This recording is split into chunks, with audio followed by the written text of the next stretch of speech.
This is a story about Prince Rama, the great warrior who was married to a beautiful Sita. Rama and Sita were really gods in human form. Prince Rama meant to take over the throne from his father, the king. But his wicked stepmother had tricked his father into sending him away into the forest. With him went his wife Sita. Rama had begged Sita to stay safely in the palace while he stayed in the forest. But she declared it was 1,000 times better to be in the forest with Rama than in the richest palace without him. So Rama and Sita went to live in the forest together. They lived a simple life, peaceful life in a small cottage. But before long, their peace was disturbed. One day, Sita was spotted by a demon king, Ravana. Of all the demons who lived in the forest, Ravana was the most terrible. He had 20 arms and 10 heads, with eyes as red as a coal fire's and a mouthful of yellow fangs. When Ravana saw the beautiful Sita, he immediately came up with a plan to kidnap her and make her his wife. One day, when Rama and Sita were walking in the forest, they saw the most beautiful deer you can imagine. Its golden hide was as bright as the sun, its silver antlers as bright as the moon, its hooves shone as black as night, and its eyes were as blue as sapphire. So delighted was Sita when she saw the deer that she begged Rama to catch it for her.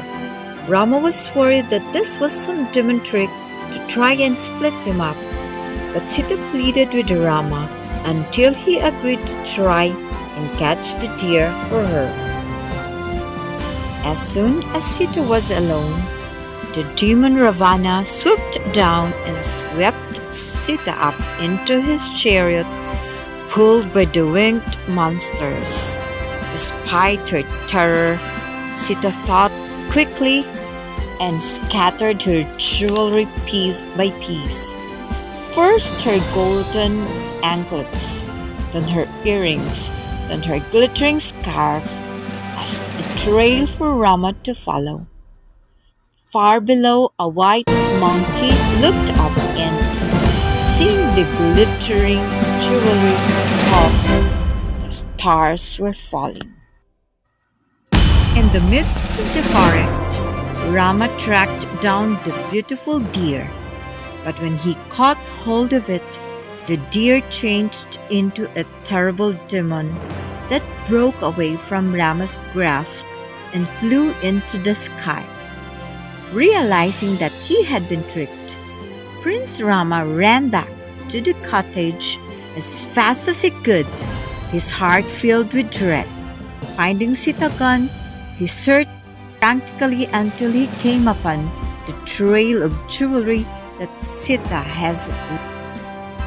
Rama followed this golden trail until he met Hanuman, the white monkey who had seen Sita's jewelry fall from the sky. Hanuman was a very special monkey because he was the monkey king. Hanuman took Rama to the monkey city that lay under the hills in a giant cave. All the monkeys of the city were called to the marble square in the center of the city, and messages were sent out to monkeys all over the world. They came in their millions from the woods and caves, and with them came their friends, the bears. 23 million animals filled the city and covered the hills like a great shaggy sea. After they had heard what had happened, they spread out to search the world for Sita. It was the monkey Hanuman who came to the island where Sita was being held prisoner. The monkeys and bears with him stared in despair at the giant crashing waves that surrounded the island. But Hanuman, the son of the wind god, climbed to the highest hill, took a mighty breath, and leaped into the clouds and over the crashing waves. He landed on the island and quickly found Sita in a grove of trees near the palace. There she sat refusing to marry the evil Ravana.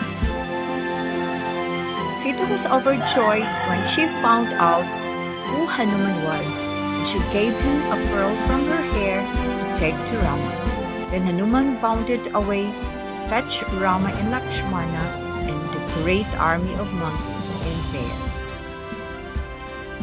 But still the giant ocean waves kept Rama and his army away from the island, and so the army began to build a bridge of rocks and grass and sand. The squirrels came running out of the woods to help.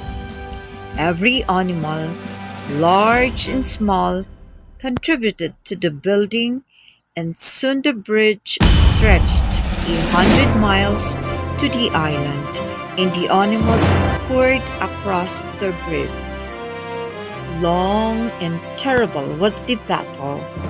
As the animals fought the evil demons, many great deeds were done until, at last, Rama faced the demon Ravana on the battlefield.